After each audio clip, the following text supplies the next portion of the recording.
欢迎您收听由喜马拉雅出品、福暖文化制作的精品多人剧《从孤惑鸟开始》，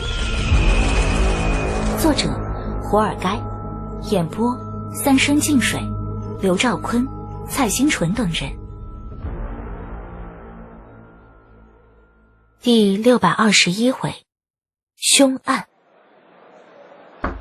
李岩敲了敲柜台，双眼在琳琅满目的香烟中间扫视。拿包烟。戴着蛤蟆镜的杂货铺老板不大情愿地从电视上挪开目光。这个。李岩指了指，杂货铺老板利索地从柜台里摸出一包红白色的香烟，递给李岩，接过零钱，然后坐回沙发，聚精会神地观赏起电视上选美小姐莺莺燕燕的各色泳装，完全没有注意买烟的客人才踏出门口就消失不见了。这一来一回大概用了李岩10分钟时间，比他预想的要快一些。买完烟回来的时候，他还顺便在街上用别人的车子的后视镜整理了一下仪表，确认衣服上没有什么血迹残留，才在佣人的注视下走进别墅。刚一进门就听见 Judy 的谈笑声，似乎和扎小刀聊得很开心。李岩的脚步声也引起了正在吃饭的一桌人的注意。你回来了。回来了。Judy 莞尔一笑，两只耳环熠熠生辉。猪肺百合杏仁汤很补的，我去给你盛一碗。好啊。Judy 起身去了厨房。李岩看了一圈，没有看到阿秀。阿秀呢？阿丽冷淡地回答。他平时就睡很早的，吃了饭朱棣就叫他洗漱休息了。李岩这才坐下，阿丽一直紧紧盯着他，突然冷不丁问了一句：你刚才去哪儿了？我不说了去买烟。李岩应付道。他高声问厨房的朱棣：朱棣，我刚才给你的铜钱你没摘吧？朱棣探出头来，从脖子里拿出红色铜钱，在李岩的面前晃了晃。我塞到里面去了，你不喜欢我就拿出来。不用，既然送给你了，怎么戴随你高兴，但是戴上了就别摘了，不吉利。这东西也不怕水。李岩临走之前送给朱棣的红色铜钱是来自南洋的验圣钱，可以避巫蛊、画降头。李岩一直用不上，有这么一次小插曲，他干脆送给朱棣防身。朱棣袅娜地走出来。你的汤。谢谢。对了，你刚才不在，我跟扎先生谈过了，明天我办一个宴会，你和扎先生来参加，到时候我介绍一些叔叔伯伯给你们认识，也许他们对这次慈善拍卖会感兴趣。知道了，多亏你帮忙。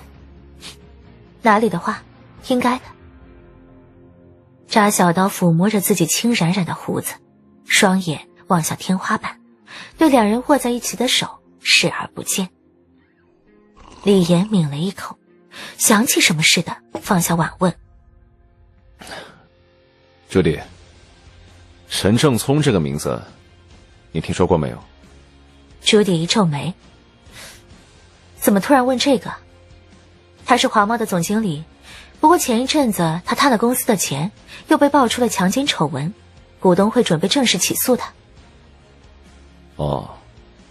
李岩察言观色，明白这里应该还有内情。不过朱棣不想说，李岩没有理由不识趣的刨根问底。至少陈振聪做法害朱棣的原因是找到了，其他却并不重要。李岩想起来冷藏里的另一个人，随口一问：钱武元，这名字你耳熟吗？他在冷仓用惊鸿一瞥探查到这两个人的名字，还有他们的风水术专精，陈振聪68%，而钱武元的风水术专精则高达97%，绝非等闲。其他信息不详。朱棣一脸的莫名其妙。钱武元？完全没有听说过。没事。我之前看街边小报，说什么风水大师，随便问问。朱棣笑呵呵的。怎么你对风水感兴趣？还好吧。对了，你今晚睡哪？我今晚有事，拍卖品今晚10点到岗，我和刀子负责交接。扎小刀不动声色的一挑眉毛，但是没有说话。朱棣满脸的失望。真的假的？我明天再来看你。离开朱棣的别墅以后，扎小刀问道：拍卖品明天下午才到岗，你干嘛骗人家？李岩摇了摇头，没有回答。朱棣，你睡了吗？阿丽敲了敲门。我想和你谈谈关于李岩。想说什么进来说吧。朱棣刚刚洗完澡，裹着红色浴巾，脸上贴着面膜。阿丽走了进来，手中拿着黑色的录像带。你看看这几盘录像带，是我刚从门口的监控调的。没有等朱棣说话，阿丽就自顾自地把录像带放进了机器里。你看。朱棣转头，屏幕上的李岩正站在院子里，呆呆地低头发愣。朱棣不禁扑哧一声笑了出来。他干嘛呀？好傻呀！阿丽抿着嘴，一帧一帧地倒带。终于，在某张定格的画面上，李岩的腿上多出了一道模糊的白影。你准备怎么安置朱棣？研招会上，你这时候弄这一出，可不地道啊！扎小刀最终还是没有忍住，对李岩如是说道：你太看得起我了。什么意思？我来之前已经在母关查过关于果实自然腐烂和回收的相关资料。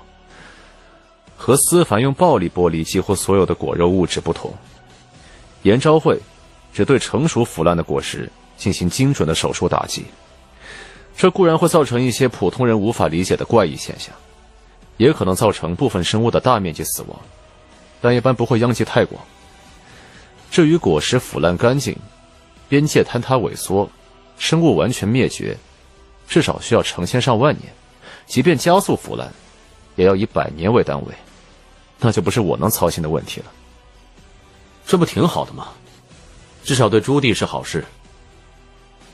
所以我没理由强行把朱棣带走。强行？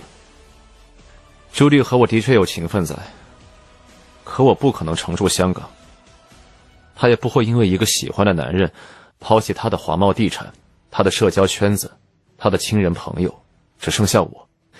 这不现实，也不符合逻辑。如果我这么要求他，那我未免太自以为是了。扎小刀盯着李岩的眼睛看了一会儿。如果他真那么傻呢？李岩出奇的沉默了一会儿，才长出一口气。我会拒绝。是不是机器坏了？朱棣歪了歪头，屏幕上的白影太模糊了，根本看不清形状。还不算完。阿丽切换了另一盘录像带。这是西窗阳台附近，你看，白影又出现了。他指着定格的画面，这一回清晰了一点，怎么看都像是一名白色的婴儿趴在窗户上。随后李岩也出现在了画面上，似乎是追着白影而来。朱棣放下二郎腿，这也不能说明什么问题吧，我明天去问他不就好了。朱棣，你人生中第一次被绑架就是因为他，是，他也救了你，可那个时候你就该知道这个男人有问题。我在你身边这么多年，拿你当亲姐妹，我不会害你。可你多久没见他了？大浪湾上，我眼睁睁看着一只游轮大的红色鲸鱼从你们两个头顶上跳过去，那可是浅滩啊！何况我在网络上查遍了，我也没有听说过有什么红色鲸鱼，更别说那些极光啊、火烧云啊。明天这些东西一定见报，不过我估计有照片也不会有人信。其实你也不用这么紧张，他想害我早就害我了，图我钱啊，我给他就是了，他有什么理由害我？朱棣，我是做保镖的，什么人刀口舔血我一眼就看出来了。你信不信他说去买烟，但他去杀人，他身上有血腥味，瞒不过我。他才出门10分钟啊，大姐，而且他还买了烟。阿丽站了起来。朱棣啊，我前面和你说了那么多，你怎么一点都听不懂呢？一般人做不到，不代表他做不到啊。我直说了，我怀疑他养小鬼。你是不是嘉禾的电影看多了？再说《倩女幽魂》也蛮好的。你，阿丽为之气结，两人僵持不下。床边的手机突然响了，朱棣接通电话。喂，朱棣，出事了，陈正聪死了。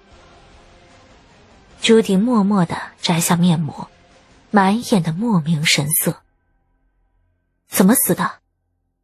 有个老头子报案，在浦港道翰林冷链的冷仓，警方到了现场以后，发现了许多冻僵的尸体，还有陈正聪，死相很惨，整个头不见了，是凭证件才找到华茂。报案的那个老头子现在已经被逮捕了，现场到处都是记者。喂，朱棣，你在听吗？喂，朱棣。